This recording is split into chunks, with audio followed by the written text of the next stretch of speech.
Jake Paul's California mansion has been raided by the FBI, multiple news organizations report. You can see in this aerial footage agents in uniform outside his home in Calabasas. It's funny about your brother. Your brother talks more shit than anybody else on the planet. They're trying to sue people when people talk. There's people out there saying they're fake fights, they're fixed. You know, for me, in my opinion, I think it's scripted a little bit because, you know, of the weight difference, and, you know, Joshua is a former, you know, champion. And also, you know, he's active. That was not a boxing match. Jake Paul had a very healthy fear for his life while he was in there. He was running away. He was trying to get distance. Then he was trying to step in to win this contest. And then he's trying to get out of the... Once again, Jake Paul is at the center of a major controversy that could seriously damage his boxing career. New accusations have exploded online, claiming that Jake Paul allegedly scripted some of his biggest fights, including the Netflix blockbuster against Anthony Joshua.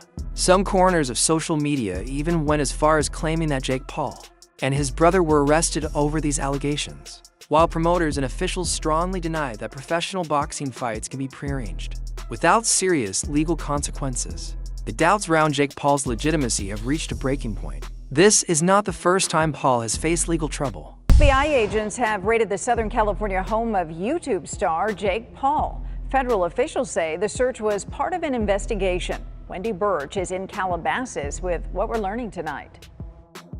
Sky 5 was overhead this morning as federal agents entered Jake Paul's Calabasas home located in this gated community off of Mulholland Highway. We counted close to 24 federal agents, some of them in tactical gear, entering the residence. Why they were here and what they were looking for, that remains unclear. The federal search warrant has been sealed and no one is off. As his past includes an FBI raid on his Calabasas mansion. Now, with his credibility under heavy fire, many fans are asking a serious question. Is this the beginning of the end for Jake Paul's boxing rise? For years, boxing analysts, former fighters, and promoters have questioned Jake Paul's fights, long before these latest rumors appeared. I've always been curious about this because, like, you know, you saw the Askren fight, we saw these fights that he went into.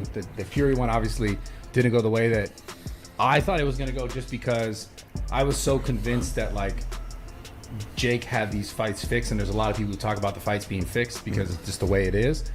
Yeah, they tell me that too. They're like, tell me you're not going to take a fall against Paul. Everybody says that to me. I'm like, are you kidding me? You couldn't pay me on all the money in the world. Critics often point to carefully chosen opponents who were past their prime, strange fight pacing, late knockdowns, and rumors of contracts that included restrictive clauses. Many believe Jake Paul's success feels more manufactured than earned inside the ring. Veteran voices in boxing have repeatedly said that while Jake Paul brings massive attention and money to the sport, the Jake Paul fight was set up. What happened to me is what was going to happen to him had he dropped those hands. If I say, Rampage, I'm going to pay you $2 million, right? Let this dude beat you, what you going to do? You're going to feel disrespected, number one, right? That ain't enough money. For me to do that, I got to be willing to walk away for good. Something like 20-something million where I can invest it and fall off in the shade. His fights often avoid real danger. According to them, the matchups appear designed to protect his brand rather than truly test his boxing ability. As these concerns grow, each new controversy only strengthens the belief that Jake Paul's boxing journey is built more on control, image, and business leverage than the raw. In the United States is $1.3 million. Again, that's over the course of the person's entire life. Jake Paul earned 30 times that in one night. People talk about winners and losers, like Jake Paul won. Unpredictable violence that defines real boxing. In the past, the Mike Tyson versus Jake Paul fight also sparked heavy controversy. Rumors spread online claiming that the fight was pre-planned after an alleged leaked script surfaced. Supposed audio recordings fueled claims that dramatic moments, including Tyson appearing tired before Paul's knockout, were staged. Big as the Super Bowl. Big as the what? Why was Mike wearing assless chaps though? In the did that moment go viral with his cheeks out? I don't know. It made my stomach hurt. I was seeing it. Why didn't he have underwear on? He had a G-string on, is what he had. I thought he was completely butt naked. Nah, he looked like a stripper. But yeah, biggest live gate, 18.1 millions in U.S. boxing history outside of Las Vegas. A phenomenal night. I'm sorry I didn't knock him out, though, guys. Shut the fuck up. It was crazy when we talked about this. I told him you're going to say some dumb shit. You did the right thing at the end. You back. These rumors caused a massive backlash across social media after defeating Mike Tyson. Jake Paul spoke confidently about his performance. He said, "I didn't get much punch or hurt." Many of his fans celebrated the comment as proof of his dominance and skill. However, critics quickly responded by pointing out the lack of danger and intensity in the fight. Jake Paul, fake Paul I call him, against Anthony Joshua. Massive unit, two-time world champ, still got a big punch. I think he's mentally fragile at world level if he goes against the big guns because of the knockout, especially the Dubois knockout when he got fucking splattered. You know what I mean? In round 5, and he got hurt early on and then he got done. And he's not been in the ring for 13 months. Yeah. But can you see a world in which Jake Paul is competitive in this fight? No. No. No. How do you see the fight going if AJ takes it serious? It'll be over. They questioned Tyson's effort and argued that the bout did not feel like a true competitive contest. The fight against Anthony Joshua has created similar reactions. Many commentators have called the matchup absurd due to the massive gap in experience, size, and pedigree.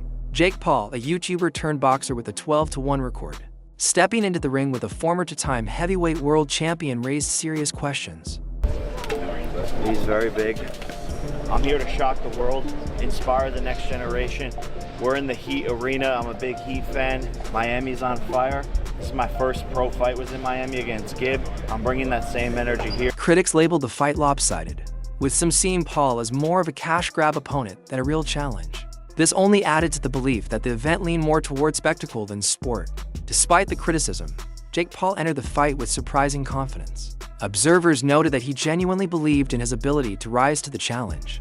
Unlike some of his past fights, Paul appeared highly focused and determined. Paul natural? No.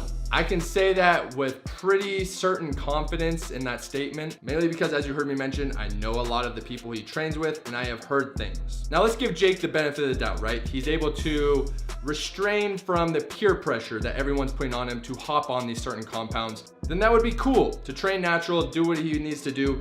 But the thing is, his body composition has changed so much, his explosiveness, his power, and yes, that comes with training and time. But I find it very suspicious that for some reason, whenever a drug test gets brought up, for instance, when Fury wanted that in the contract, Jake Paul turns them down. So you should think to yourself, it's probably because he's not natural. Now I want to make it clear, I don't care whether Jake Paul is natural or not. There's so many people that aren't natural that are in combat sports. In fact, Tyron Woodley probably is also not natural. Everyone wants that little edge over their competition, and that's where drugs and anabolics come into play. Compounds that are out there that just increase your explosiveness immensely, your recovery, so that you can stay in the same weight class, which is very important for combat sports, whether that's boxing, UFC, whatever type of combat sport you're doing. So that is why you guys have seen so much improvement from Jake Paul. Of course, he has a great circle around him, great trainers, great coaches, a great regimen, but definitely anabolics play a very fundamental role in that. They allow him to train as hard as he does. They allow him to increase his power and speed. And of course, when you think of those concepts, that's essentially... Analysts watching his preparation pointed out that his mindset played a major role, showing that he was taking the fight seriously and viewing it as a chance to prove himself on the world stage. Still, many experienced analysts remain skeptical. They argue that Jake Paul's confidence may be unrealistic when facing someone like Anthony Joshua.